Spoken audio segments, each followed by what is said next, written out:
네, 황보선의 출발사 아침 2부 시작합니다. 추석 명절을 보낸 뒤에도 북한 해역에서 숨진 공무원에 대한 진상조사는 계속되고 있는데요. 우리 민간인에 대한 북한 총격 사망 관련 공동조사 및 재발 방지를 위한 특별대책위원회 위원장을 맡은 황희 더불어민주당 의원과 연결되어 있습니다. 황 의원님 안녕하십니까? 네, 안녕하세요. 황희 의원입니다. 예, 먼저 해경이 지난 29일 기자회견을 열고 피격 공무원에 대해 월북한 것으로 판단하고 있다 밝혔고요. 황희 의원께서도 월북은 사실인 듯하다 이렇게 입장을 밝히셨죠. 주장의 근거 무엇일까요?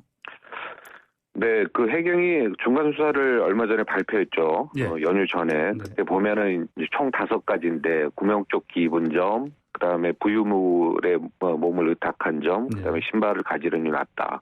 그다음에 이제 해경이 새롭게 발표한 것은 조류의 흐름상 그 당시 조류 흐름상 이렇게 한 70kg 정도 무게가 이렇게 물에 떠 있으면은 시계 반대 방향으로 연평도를 선회하다가 서남쪽으로 빠진다. 이런 점들. 그다음에 저는 이제 이 부분입니다. 그 국방부 첩보에 의하면 한미 간 첩보 자산인데요. 국방부 첩보에 의하면 월북 정황이 좀 선명하게 나온다. 이 부분에 대해서 주장의 근거로 삼고 있고요. 중요한 것은 뭐 민간인이 이제 총격으로 사망한 거기 때문에 고인의 희생이 헛되지 않게 재발 방지를 위해서 노력을 할 겁니다. 예. 북한의 시신 훼손 여부에 대해서도 우리 측에 들어온 첩보 내용과 김정은 국무위원장이 보내온 내용이 상충됐습니다. 그 일주일간 김정은 위원장이 침묵한 상황에서 양측의 협력 공동조사 이게 이루어질 수 있을까요? 네, 이 재발 방지를 위해서는 제일 중요한 게 사실을 투명하게 규명하는 게 제일 중요합니다. 그런데 이제 북한 최고 지도자 입장에서 공식적으로 미안하다, 뭐 사과하는 그다음에 내용을 얘기했는데 과연 이 부분이 그럼에도 불구하고 공동조사를 통해서 뒤집어질지 이런 부분에 대해서는 좀 우려가 있어요. 그러나 이제 북한도 보면 최근에 이 북미 관계를 풀어가는 거 보면 국제사회에 편입하고 싶은 부분들이 이제 간절하거든요. 그래서 아마 북측도 이 사건의 풀이 과정을 세계가 지켜본다는 것을 직시해야 되고 조금 더 책임 있고 진정성 있는 신뢰가는 그런 자세가 필요하다고 봅니다. 네, 책임 있고 진정성이 있는 자세. 그런 말씀하시면 그러면 결국 공동조사 이루어질 수 있는 그런 가능성 높아지는 걸로 볼 수 있겠습니까? 반드시 해야 되지만 북한 최고 지도자의 주장이 뒤집어질 수도 있는 상황에서 이걸 받아들일까라는 우려는 있습니다. 네. 자, 대북규탄 결의안 채택이 끝내 무산됐습니다. 국민의힘 쪽에서는 국감 전에 다시 대북규탄 결의안 요구를 하겠다는 의사를 밝혔습니다. 이게 어떻게 보십니까? 네, 이미 국방위 차원에서 결의안은 발표한 적이 있습니다. 이게 지금 무산된 이유가 시신을 불태웠다 아니다. 이런 부분 때문인데 우리 국방부 첩보에 의하면 월북은 했고 시신도 불태웠다라는 첩보 상황이 있습니다. 국방부 그렇게 주장하고 있고요. 정부도 거기에 대해서 정부 여당도 신뢰를 보내고 있습니다. 다만 북측이 정면적 시신 훼손한 부분에 대해서는 정면 반박하고 있기 때문에 실제 국민의힘이 반대하고 있는 국방부의 SI 첩보 정황에도 불구하고 국민의힘이 반대하는 월북 내용은 결의안에 없습니다. 근데 굳이 이 시신 불태운 점 이게 결의안 규탄을 왜 합니까? 이게 중요한 건 아니거든요. 우리 민간인이 총격으로 사망한 것 자체가 끔찍한 거죠. 그래서 사실 이 부분은 저는 정쟁으로 바라보고 있습니다. 진정성 있는 규탄이 아니라고 보고요. 네. 진정성 있는 규탄이 아니고 정쟁이다. 그렇죠. 실제로 국방부 첩보에 두 개거든요. 월북했다, 시신 불태웠다. 둘 다 빠져 있는 부분이거든요. 국민의힘이 월북 아니라고 주장하니까. 자, 주호영 국민의힘 원내대표가 북한군 상부에서 7.62mm 소총으로 사살하라고 지시한 것을 우리 군 정보당국이 파악했다면서 진상조사를 위한 청문회 조치가 필요하다 이렇게 얘기했습니다. 어떻게 생각하십니까? 글쎄요. 저는 뭐 그렇게 구체적인 표현을 들어본 바가 없는데 우리 주호영 원내대표가 누구한테 그런 얘기를 들었는지 모르겠어요. 이 한미 간 공동 첩보 자산인데 만약에 이게 사실인지 아닌지는 저는 확인할 수가 없습니다. 그럼에도 불구하고 이런 것들이 정말 하나 둘씩 이렇게 공당의 원내대표가 이런 것들을 부분적으로 이렇게 지금 두 번째거든요. 이런 것 자체에 대해서는 상당히 국가 안보에도 국민한테도 큰 손해가 끼칠 수 있는 사안입니다. 이 부분은 실제로 누구한테 들었는지 이 부분에 대한 사실을 먼저 설명할 필요가 있다고 봅니다. 예, 굉장히 구체적으로 이렇게 수치까지 거론이 됐습니다. 탄원에 이렇게 규격 아닙니까 이게? 그러니까요. 저도 매우 놀랍고 예. 도대체 이거에 대한 근거가 어떤 건지 오히려 우리 주호영 원내대표께 묻고 싶습니다.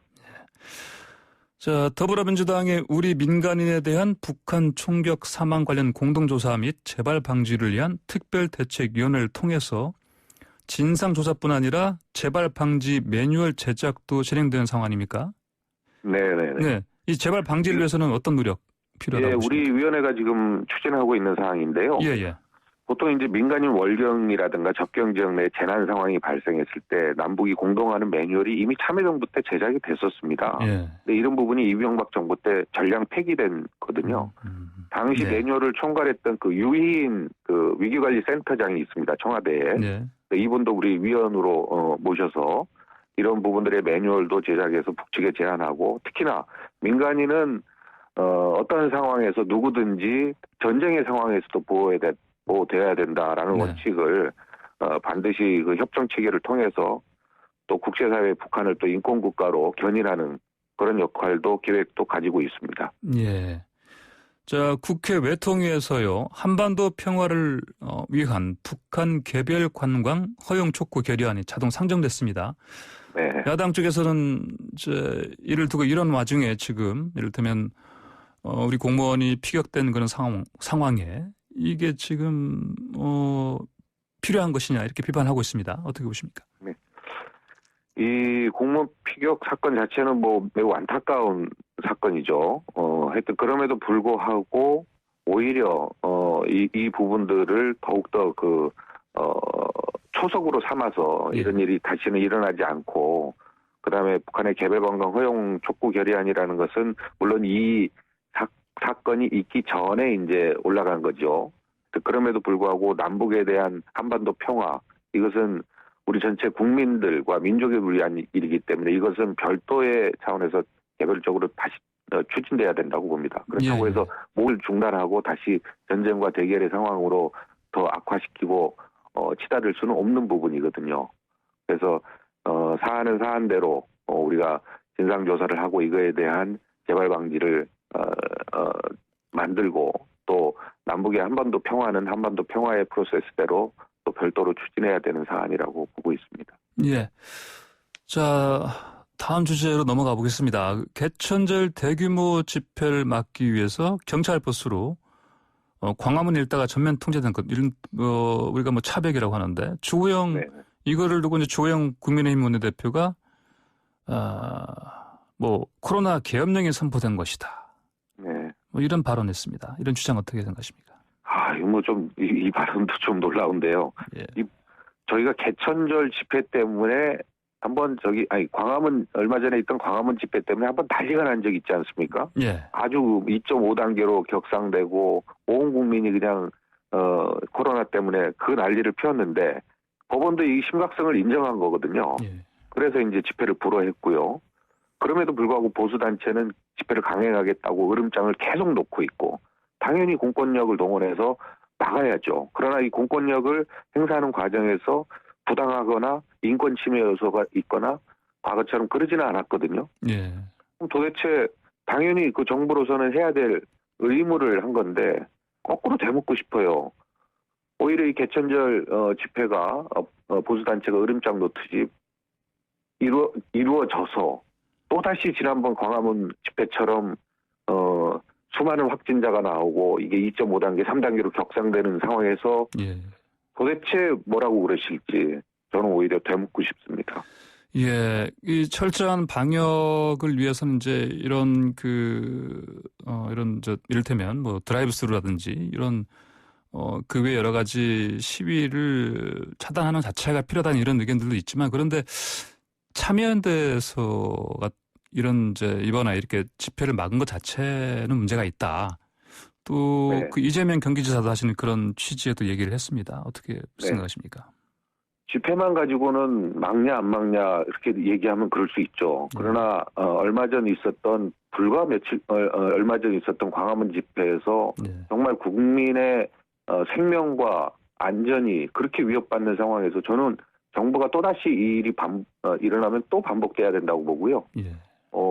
예를 들어서 보수단체라든가 이런 쪽에서 그런 광화문 집회 같은 것은 하지 않겠다라는 사인이 오면 모르는데 그렇지 않고 오히려 똑같이 반복하려는 그런 상황에서 당연히 정부로서는 합당하고 적절한 조치라고 생각하고 있습니다.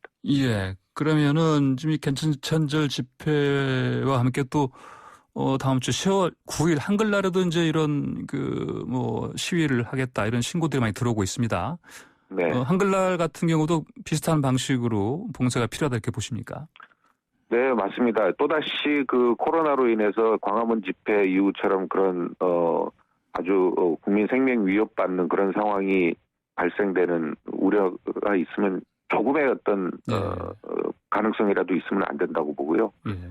이런 부분들에 대해서는 철저히 미리 대비하고 막고 다만 그 집회를 봉쇄하는 과정에서 인권 침해라든가 부당하고 부적절함이 있어서는 안 되겠죠.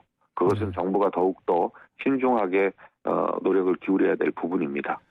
예, 심지어 이런 식으로 표현하는 그 비판도 있습니다. 들으셨겠지만 명박산성은 안 되고 재인산성은 되는 거냐 이런 이제 불만 목소리가 있습니다. 네. 이런 의견은 어떻게? 당연히 그 둘의 차이가 있는 거죠. 명박산성의 경우에는 국민 생명이 상당히 위협받는 소고기 수입 이런 거잖아요. 이것은 오히려 국민 생명을 지키려는 부분이기 때문에 매우 상황이 다르다고 봅니다. 예, 알겠습니다. 자, 국민의힘 당 청년위에서 하나님의 통치가 임하는 나라, 경제 대공황 올 거람 있다가 한강 갈 뻔함 등 이런 문구 사용했다가 면직, 내정 취소를 당했습니다. 이 문제 어떻게 보십니까? 표현의 문제가 우리가 청년을 바라보는 시각은 미래에 대한 기대가 있기 때문이거든요. 그래서 이제 그리고 또 아울러서 이 기성세대들의 이런 부분들을 좀 더 정화시키는 숲이라든가 정수기 같은 그런 존재가 바로 우리 청년들인데 이게 하느님이 통치하는 나라라는 표현보다는 오히려 그 하느님의 가르침인 배려와 포용이 있는 통치라든가 차이를 극복하는 논리가 있는 통치라든가 이렇게 표현했으면 좋겠는데 이것은 정쟁적 의도가 다분히 있는 거죠. 현안과 관련해서. 그래서 청년들은 기성세대처럼 그렇게 쫓아가지 말고 정쟁보다는 신선한 정책이라든가 이런 부분들에 대해서 오히려 노력을 집중하는 것이 더 적절하다고 봅니다. 예. 각 당의 청년위에서 하는 활동 자체가 이렇게 어떤 정제되지 못한 상태로 이렇게 이제, 공개되다 보니까, 청년위 자체를 없애야 한다. 이를테면 이준석 전 최고위원 같은 경우 이런 얘기를 했습니다. 네. 자, 그런 것보다는 저는 이제 그전부터 그 정당의 어떤 청년들에 대한 부분에서 청년들에게 실제로 청년 문제는 해결할 의지가 없으면서 청년 몇 사람 이렇게 들어와서 국회의원 배지 달아주고 우리는 청년의 정책을 지지하고 청년을 위한 정당이다. 이렇게 할 것이 아니고 오히려 그 청년들을 교육시키는 프로그램들을 강화해야 될 것 같아요. 그래서 그 청년들이 좋은 정치인으로서 성장할 수 있는 그러한 그 토대들, 그러한 프로그램들을 가지고 실제로 청년들에 대한 여러 가지 문제점들을 같이 고민하고 또 그 속에서 여러 가지 대안들이 나와야 될 텐데 기성세대가 하고 있는 정치의 모양 그것도 부정적인 것들을 그대로 답습하는 과정들이 반복되다 보면 오히려 그 청년을 오히려 활용하는 거지 진정성 있게 청년들의 문제를 해결할 수 있는 의지를 보이는 것은 아니라고 봅니다. 황 의원님 오늘 말씀 여기까지 듣겠습니다. 감사합니다. 네, 고맙습니다. 지금까지 황희 더불어민주당 의원이었습니다.